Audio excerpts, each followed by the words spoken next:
utilisé double objectif. Premier objectif, c'est de contrôler déjà le bus lui-même et les chauffeurs.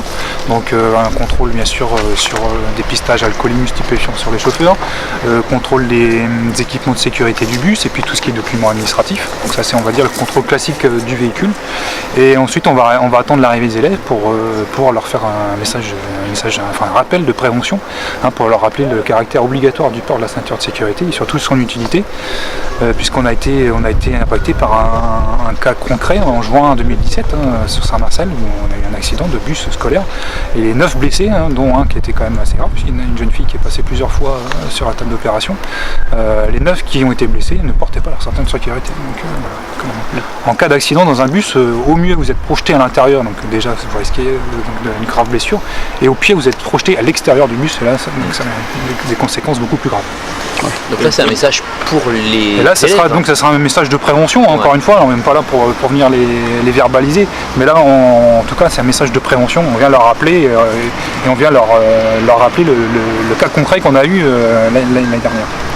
Vous pouvez nous rappeler les sanctions, enfin qui est responsable de quoi dans le bus Alors le chauffeur du bus, en tout cas la componente bus, leur obligation c'est de rappeler le caractère obligatoire de la ceinture. Donc là, normalement dans tous les bus maintenant vous avez au moins un panneau qui rappelle que le port de la ceinture de sécurité est obligatoire. Donc ça c'est l'obligation du transporteur. Après le chauffeur bien sûr lui il doit s'équiper lui-même de sa ceinture de sécurité et après chaque passager est responsable de lui-même, donc il doit porter sa ceinture de sécurité et en cas d'infraction c'est lui qui est redevable de l'amende. Donc chaque passager le chauffeur lui n'est pas responsable de vérifier Non, lui doit simplement faire les rappels s'il n'y a pas de panneau, de faire le rappel verbalement. Mais maintenant dans tous les bus, on va le vérifier d'ailleurs, mais normalement dans tous les bus vous avez un panneau qui rappelle le caractère obligatoire. Et puis ça coûte rien de le redire verbalement. Ça coûte rien. Voilà. La sanction. La sanction c'est une amende à 135 €, minorée à 90. Et 3 points pour le conducteur, mais en tant que passager, bien sûr, il n'y aura pas de retrait de points. Pour le conducteur, oui, s'il n'a pas attaché sa ceinture. Le chauffeur sera verbalisé s'il n'a pas sa ceinture. Oui, mais en général, il les met. Bon. Oui, maintenant, même des mineurs peuvent être verbalisés. Peuvent être verbalisés. Tout à fait. Donc on fait des rappels, bien sûr, là on fait des rappels de la prévention, mais après il n'est pas interdit qu'un jour on passe à la répression si pour les plus réfractaires qui refusent de comprendre. Là, pour l'instant vous êtes plutôt dans une phase on est vraiment dans une phase de prévention parce que le but c'est de faire comprendre et de faire accepter, comme maintenant on l'a accepté pour les véhicules privés particuliers, c'est complètement rentré dans les mœurs, à part quelques vraiment réfractaires, mais ils sont vraiment minimes. Bon, le but c'est que ça arrive maintenant dans les bus. On fait ça depuis la rentrée, et c'est aussi bien le matin, le midi que le soir. Voilà. Et ça se fait sur tout le département. Voilà. Oui, donc sur des opérations qui se renouvellent. Qui se renouvellent quasiment sur tout le département. Et en tout cas, là, on est déjà sur les 2 premiers mois de l'année scolaire. Donc septembre-octobre, ça va perdurer. Et puis après, c'est en fonction de si on voit que le message est bien passé, on pourra peut-être passer à autre chose. Mais après, ça se fait régulièrement. On fait des petites piqûres de rappel, si vous me permettez l'expression, de temps en temps pour venir rappeler qu'on est là et que vous n'êtes pas à l'abri d'un accident, ça c'est la première chose, et puis aussi d'une amende, puisque c'est pour certains le seul langage qu'ils comprennent pour ça. Vous avez parlé des réfractaires, est-ce qu'on sait si aujourd'hui il y a un élève sur 2 qui va le mettre?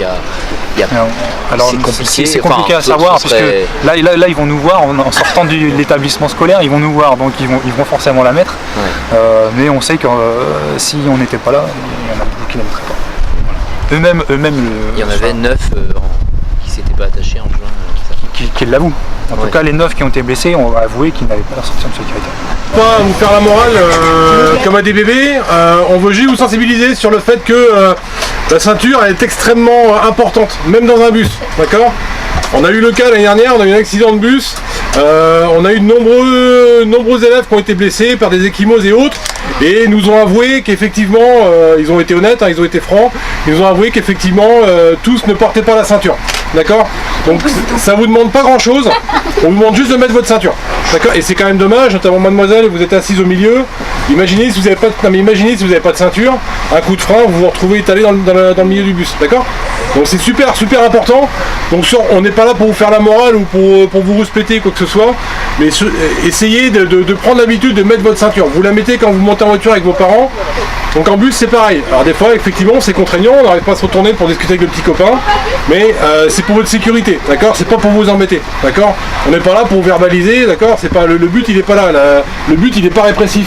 Le but là il est préventif. Donc on vous explique les dangers et les risques de ne pas mettre votre ceinture, d'accord? Donc si vous avez compris que c'est important et que ça peut peut-être vous sauver la vie, au moins éviter que vous ayez des grosses ecchymoses ou des bleus ou des fractures en cas d'accident, le bus se couche ou quoi, bah, vous êtes retenu par la ceinture. Ça peut paraître bête, mais si elle est là, si elle a été imposée dans les bus, c'est parce qu'on a estimé qu'elle avait un intérêt, d'accord? Ok, merci de m'avoir écouté.